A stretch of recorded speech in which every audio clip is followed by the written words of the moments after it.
Good morning, good afternoon, or good evening.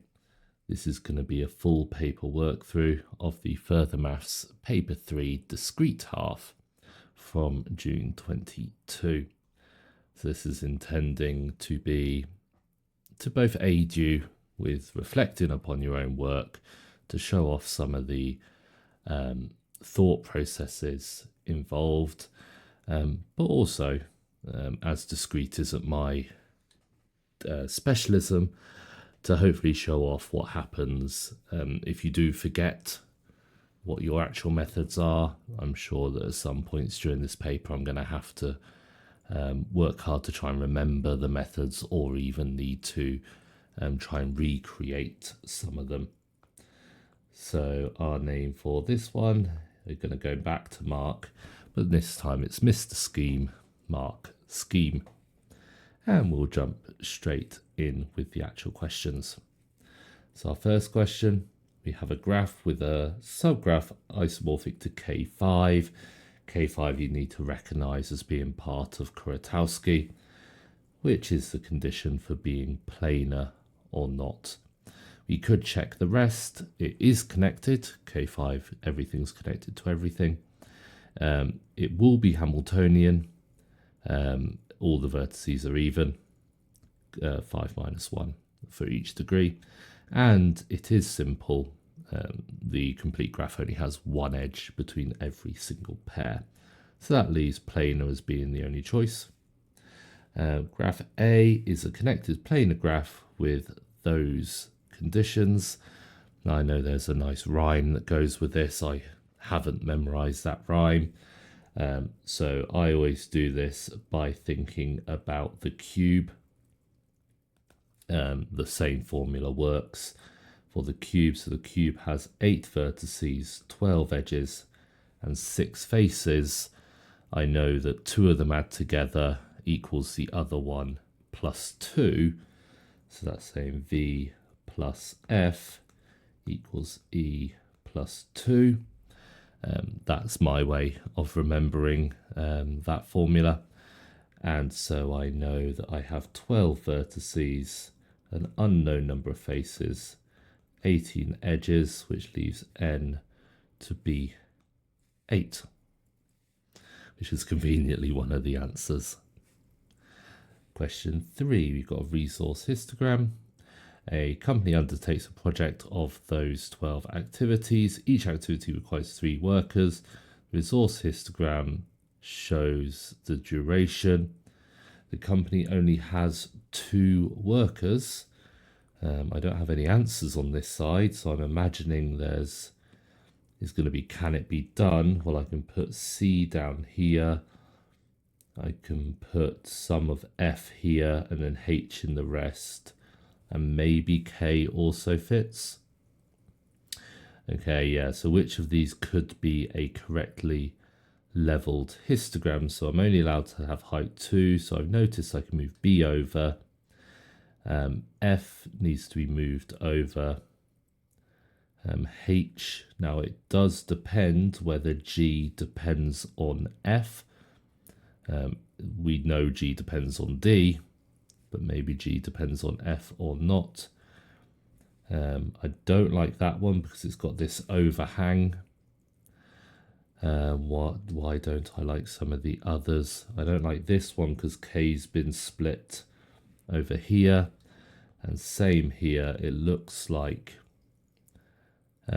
K is locked by G completing, so K cannot start before G is completed. So I don't like either of those, which means that one looks like the most plausible. And yeah, the only actual difference between the 4 pictures is how K is labelled in. Moving to our non-multiple choice questions. So we have 2 players with the payoff matrix in this zero-sum game. State with a reason which strategy Ben should never play. So we're looking for a strategy which is worse in every regard than another one of his strategies. So let's have a look. It's tempting to look at strategy A being the lowest in the X component, but then it's biggest in the Y component. So strategy A is not, and I should use the keyword here, we are looking for a dominated strategy. So it can't be strategy A. Strategy C is therefore also out because it has the maximum in the X component. So does strategy C dominate anything? And yes, it does. 7 is bigger than 6, -1's bigger than 2, and 1 is equal there. So stay with the reason which strategy you should never play. So we should never play D, as it is dominated by C. C is bigger in every single regard. So I'm never going to play strategy D. So as I go forward, I'm just going to completely ignore that.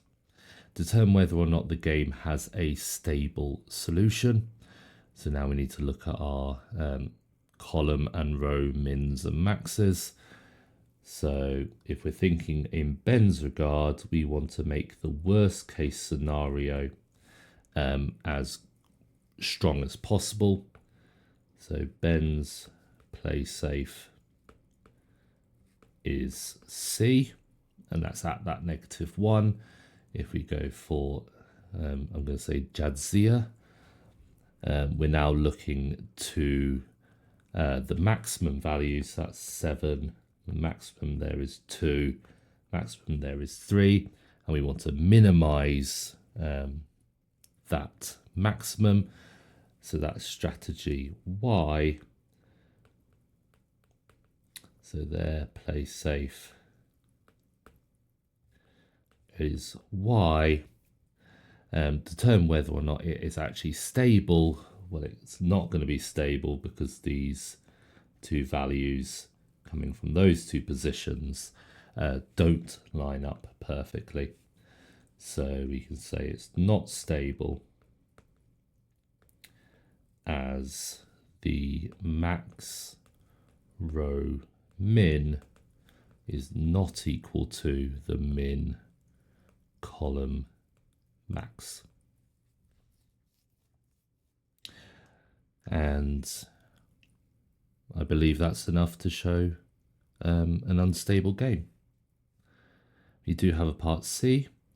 Ben knows that Jadzia will always play her play safe. So we're always playing Jadzia's play safe. So we're always in this world here. Ben has some insider knowledge. So normally Ben would want to play C, but C is actually a really bad idea now that we know what Jadzia is going for. So actually Ben's best strategy is to win 2 with strategy A. Ben should play strategy A for a payoff of 2. And I'm adding a bit of waffle into this because I don't feel like that's 2 marks yet. As we know, Jadzia will play strategy, and it was strategy Y. Yeah, we'll play strategy Y. So I assume the 2 marks here is 1 for acknowledging strategy Y is the play safe, and then for identifying Ben's best strategy is A to counteract that. Moving on to question 5. We have one of our network questions. Council wants to convert all the street lighting to LED. The network shows each street, each node represents a junction, and the weight is the lengths. So this straight away, as I'm reading this, I'm feeling this is a route inspection. I'm needing to walk across every single edge. The streetlights are only positioned on one side of each street. I only need to walk along each edge once, therefore. The total length is 250. In order to determine the total length, a council worker is required to walk along every street. There we go, route inspection. The shortest distance is X meters. Find X and justify. Okay, so we have this route inspection. We're trying to make this into a Hamiltonian circuit. And we're therefore looking for the odd vertices. J looks odd, B looks odd, D looks odd. I know there's at least one more. H looks odd. There has to be an even number of odd vertices. So those are my odd vertices. So I'm going to put that in my answer line. Odd vertices are B, J, D, H. And now I need to look at all the combinations of those letters to minimize the distance between. Now, just by looking at it, it feels like BJDH is likely to be one of the best. Or I could go BDJH or BHDJ. So let's work out each of those. B to J is going to be 250. No better way than going around the outside. D to H, I can get there in 200. If I quickly look at the other routes, I'm not going to do better than that. So that combination is a bonus of 450. B to D is 225. So B to D is actually better than B to J, but J to H is going to make that quite a bit worse. So I can go 75 plus 200, 275. I can go 50. I think that adds to 300. So that's slightly better. That way, sorry, was 325. Is it? No, that's 275. So you got the 275 as one of the best so far. So that's going to be over 300. So 275 looks like the best, which makes a total of 500. So indeed, that one's worse. And then BH is going to be ridiculously large. B to H is going to be 200. My best choice is 225 addition going that way. So that's 425 just off that one arc from that one route. D to J is another 75. So that's a total of 500. So the value of X is going to be, we've got a bonus 450. So X is the 2,250 plus the 450, making a total length of 2,700. Okay. A new council regulation requires that the mean distance along a street between adjacent must be less than 25. The council worker counted 91 different streetlights on their journey to determine whether or not the village will meet this new regulation. Okay, so we already have, okay, so we've got the total length in the network being 2,250. We want the length, the mean distance between to be less than 25. So if I do that divided by 91, that will tell me that mean distance between, and that's 24.7 meters, which is less than 25 meters, which was the requirement.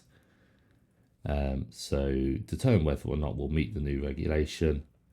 The village will meet the new regulation.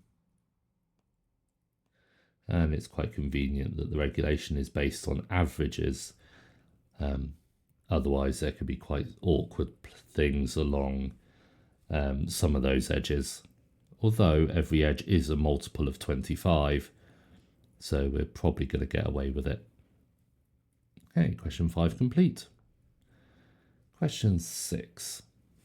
We now have the other half of that resource diagram Gantt chart style question that we had in the multiple choice. And again, they do like their names. Builder Limited, Builder Limited, undertake a construction project. The activity network is shown.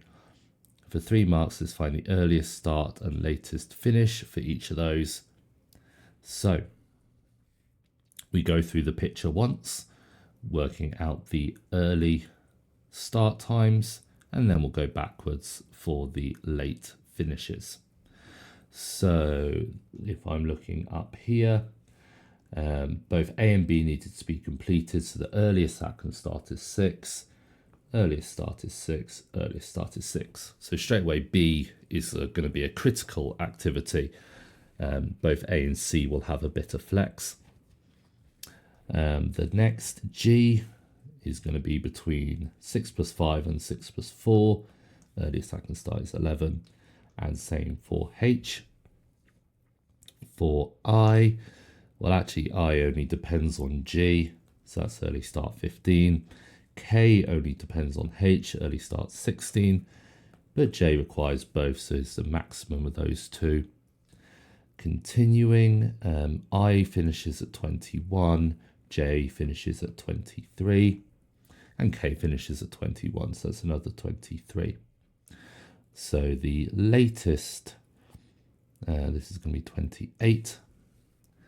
So the late, really, do I need an extra network at an extra activity at the end? They haven't given me space, so I'm not going to. But L is going to be critical as well. 23 plus 5 is bigger than 23 plus 4. So M actually has some flex. Now let's work back down the picture. I needs to finish by 23. Notice that I is not going to be critical. The difference between 23 and 15 is not 6. This needs to be finished by 23. K, however, can be delayed slightly, only needs to be finished by 28 minus 4. Continuing back to the next layer, we've got this, we've got 23 minus 6 could be 17, but 23 minus 7, that has to be done by 16, as does that one. Then we've got 16 minus 4, that has to be finished by 12. These two, however, because of H, need to finish by 11. Then 12 minus 5 is 7, so this could be as late as 7. 11 minus 4, however, means this has to be done by 7. No, it has to be done by 6 because of F. So F pulls that back there as well. So these two have to be done by 6 to make sure that F is hitting that late finish. I'm just going to very quickly look along for my criticals. I can almost guarantee another part of the question will want that. So they're critical, H is critical, I isn't, J is, K is not, and L is. And yes, the question here is exactly looking for those the critical activities. So the critical activities are B, F, H, J, L. Now it turned out this time there was a unique critical at each level. That's not normally the case. You can have many, many more criticals other than just the critical path. Part B. The manager or builder recruits some additional temporary workers to reduce the duration of one activity by 2. He wants to reduce the minimum completion time by the largest amount. State with a reason which activity we should reduce. So you can bring down something by 2 days, and we want to maximize that improvement. Well, it's going to be one of the critical values. That goes without saying. If we look at each of the critical values in turn, If we reduce B, well then C is going to become critical, and we only save 1 day. If we're reducing something by 2, we might as well try and save 2 days. If we look at F, well then E will become critical, only a 1 day saving. G will become critical with a 1 day saving. However, over here, a 2 day saving, it will make I critical.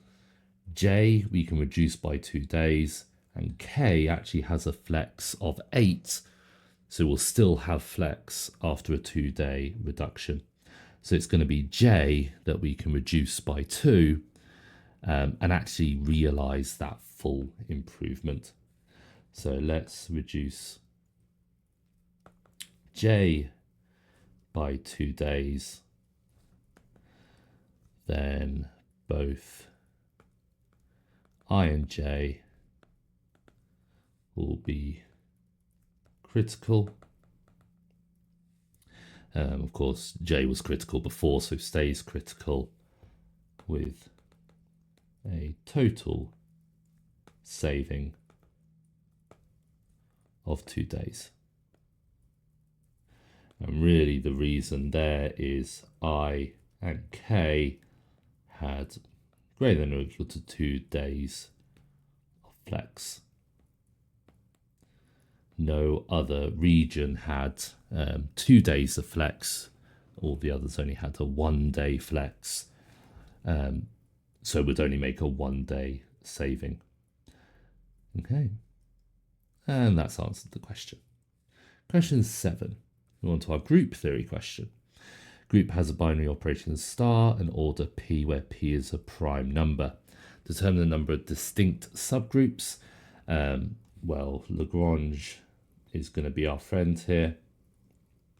So Lagrange's theorem implies the only possible subgroups are order 1 or P, which are the factors of the prime P. But we know something about subgroups of these order. The identity element is the unique. There's only one way to make an order 1 group. It's a unique subgroup of order 1, and G itself is the unique subgroup of order P, which means there are 2 distinct subgroups, and both of those 2 subgroups are really quite boring, the trivial or the group itself. G contains an element which has a period P. Well, if you have a period of P, that means you generate P elements, but G has only got P elements. So G is going to create the entire group, capital G. So it's called the generator. State the name of a group that's isomorphic to G. Well, it's a cyclic group. It only has 1 generator. And that's a general fact. Prime order groups are all isomorphic to the cyclic group. And I'm just going to write it in words as well, just in case that notation isn't, it is standard, but in case the mark scheme is using it this way. Cyclic group of order P. G contains an element, G to the R, where R is less than P. Find in terms of stuff the inverse of G to the R. Well, order P means G to the P equals the identity. Well, then I can write G to the R. I want it to have a power of P. So if I multiply it by G to the P minus R, the minus R and the R's cancel in the powers equals E. So the inverse of G to the R is G to the P minus R. Quite a nice little combination. The question does continue. In the case where P is 5, The binary operation represents addition modulo 5. G contains the elements 0, 1, 2, 3, and 4. Why is it closed? So addition mod 5 outputs the remainder of the sum on division by 5. Just definition of that operation, which are 0, 1, 2, 3, or 4, which are all elements of G. So just by definition, if we're looking at the remainders on division by 5, they are the only possible remainders. Complete the Cayley table. Let's put our elements down the side and across the top. We are adding. If we add 0, nothing happens. If we add 1, be careful, 1 plus 4 is not 5. You can confuse some people who don't do maths with that. Carrying on, adding 2, and you may have already spotted the pattern. It's just the numbers 1 through, or 0 through to 4, just cycled slightly differently each time, moved 1 across each time. The pen doesn't like that corner of the screen. That's going to be 4, 0, 1, 2, 3. And you can double check things like the Latin square property. Does every number appear in every row and every column? Do we have a row that matches the top row? Do we have a 0 in every row and every column for the inverses? All of those normal group theory conditions will double check whether your Cayley table is correct. Moving on to question 8, which is going to be our flow question. The numbers on the arcs represent capacities for the pipe in a volume over time. The numbers in the circles represent an initial feasible flow. On the figure, add a supersink. So we need to put a node T, and we need to work out what the capacities are. So into H, we have to have a minimum of 20. So let's put the minimum of HT to be 20, a maximum of 66. Right now, we've got 10 and 37. So we currently have a flow of 47. Into G, we have a minimum of 7 and a maximum of 17 and 25, a maximum of 42. And right now we have a flow of 26. So there's my supersink. Using flow augmentation. So I need to look for ways to put more flow through the network, and we want to find the maximum flow, which is a little awkward. They haven't got us to work out any cuts yet.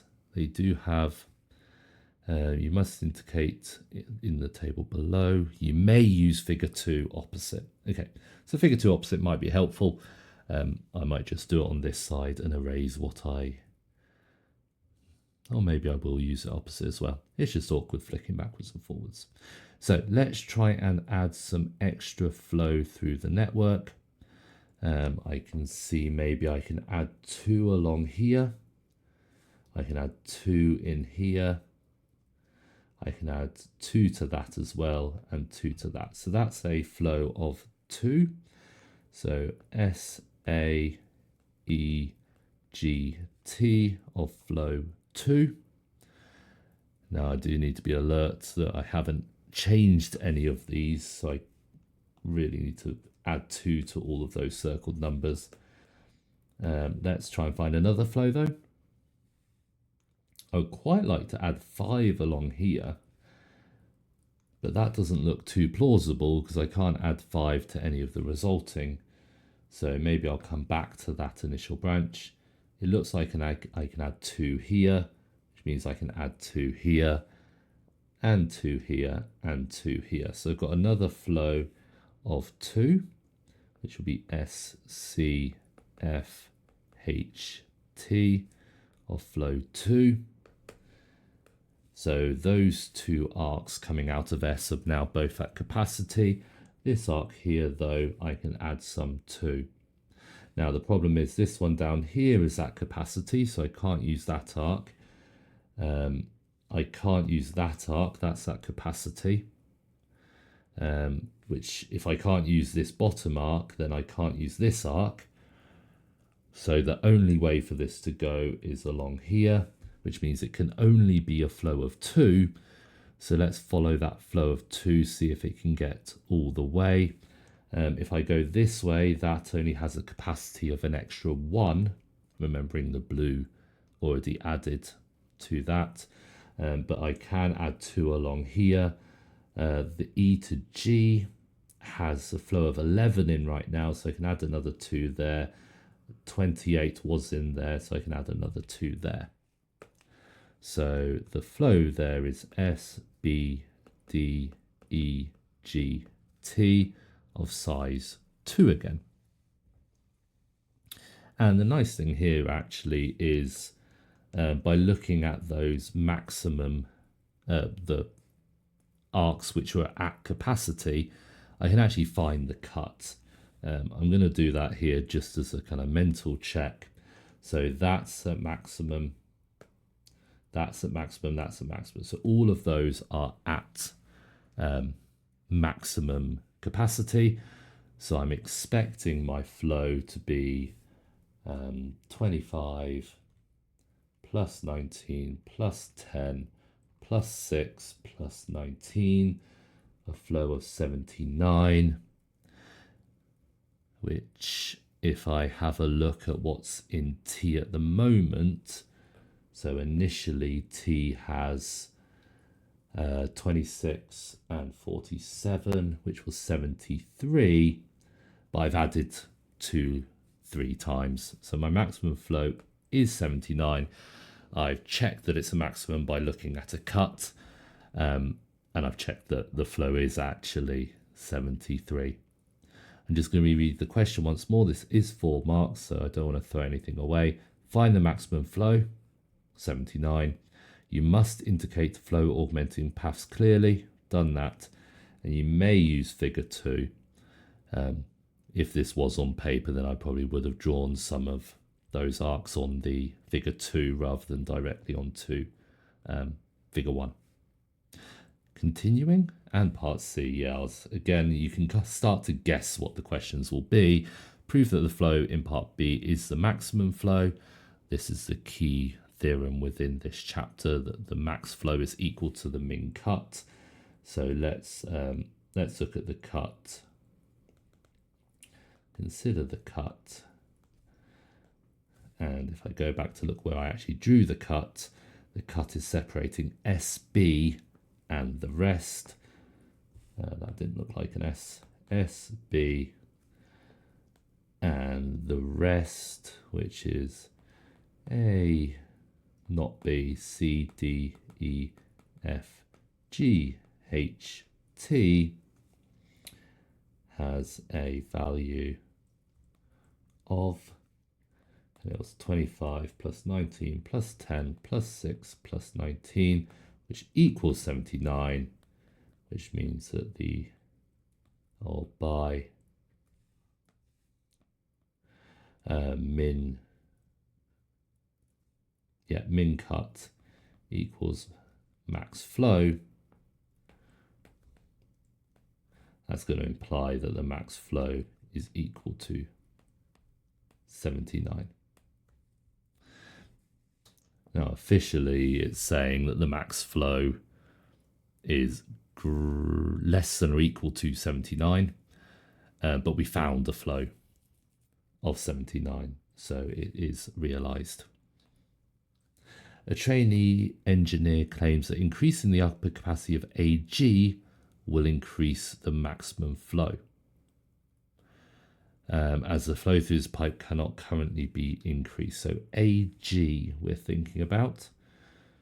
So AG is this here. Now the really the important thing to observe is that AG is not part of my cut. So isn't necessary, well, it just absolutely means nothing. The cut didn't go through AG, so even if that increased, I still have a cut of 79 causing the problem. So it's invalid. Comment on the validity. It is a 2-mark question. AG is not part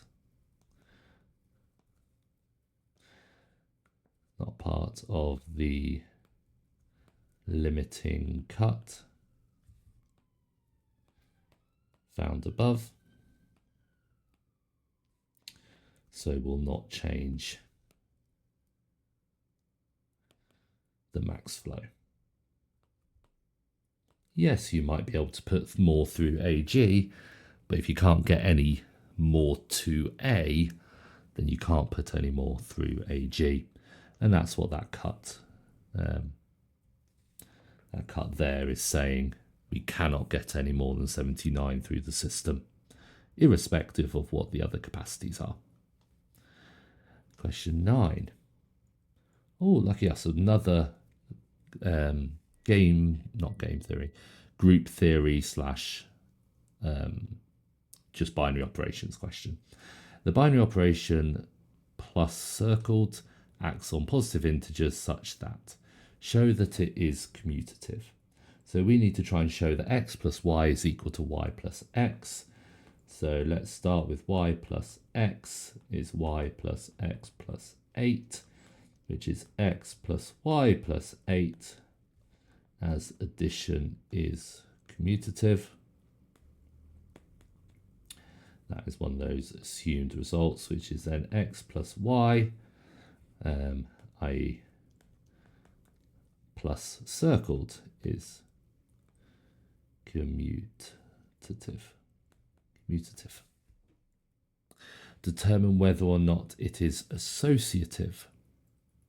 So this one's going to take a little bit more effort. It is only 2 marks, and that's mostly reflecting on the fact that it's quite simple mathematically, even though it is going to be quite tedious. So this is going to be x plus y plus 8 plus z, which is x plus y plus 8 plus z plus 8, which simplifies to x plus y plus z plus 16. Alternatively, if we bracket in the other way, you're going to have x plus y plus z plus 8. And I'm being very careful, certainly on this line here, to make sure that I put things in the right order. Make it obvious that it's the first input plus the last input plus 8. So that's x plus y plus z plus 16 once again. So therefore, for all x, y, z in, what did it call it? Oh, just positive integers. In n, x plus y plus z is equal to x plus y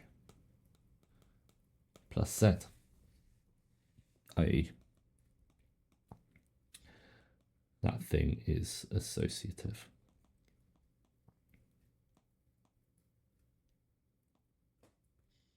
Okay, now how is this question going to continue? A big part B, find values of k for which 3 is an identity element. So for 3 to be an identity, would mean for any x, 3 plus x is equal to x. But let's set that up. That's saying that x, 3 plus x plus 8 equals x, or equivalently 11 equals 0 mod k squared minus 16 k plus 74. But how does something equal 0 under a certain modulus? Well, that means that the 11, let's get this the right way around. The 11 is a multiple of the modulus, or the modulus is a factor of 11. And what's quite convenient is 11 is a prime number.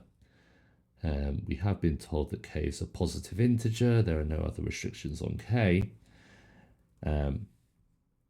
Now, it's tempting to only consider the case.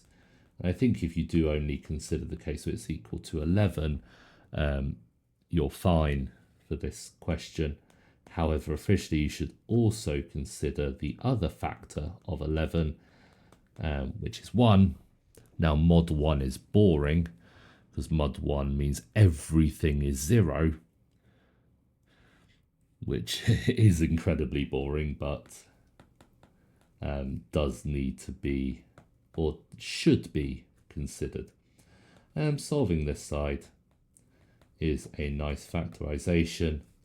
So k equals 7 or 9.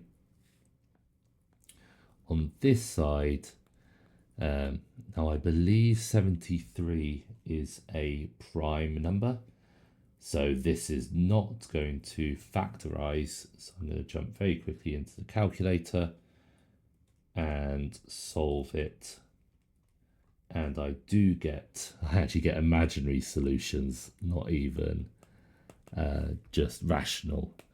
So we are going to reject those solutions, and therefore find values of k for which 3 is an identity. K is 7 or 9 are the only possibilities. And that's kind of pleasing to ignore the equals 1 possibilities, because mod 1 is just that little bit too stupid. We now have our linear programming based off a game. So Kira and Julian are going to play a zero-sum game that does not have a stable solution.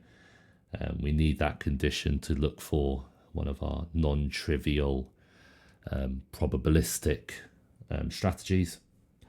Kira has 3 strategies. To determine her optimal strategy, Kira begins with defining the following variables, then formulates the following linear programming.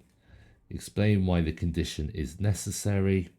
The P1, P2, P3 are exclusive probabilities.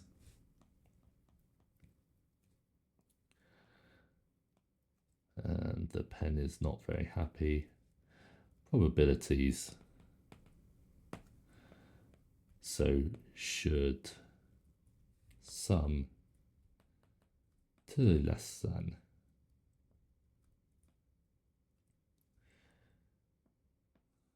equal to 1.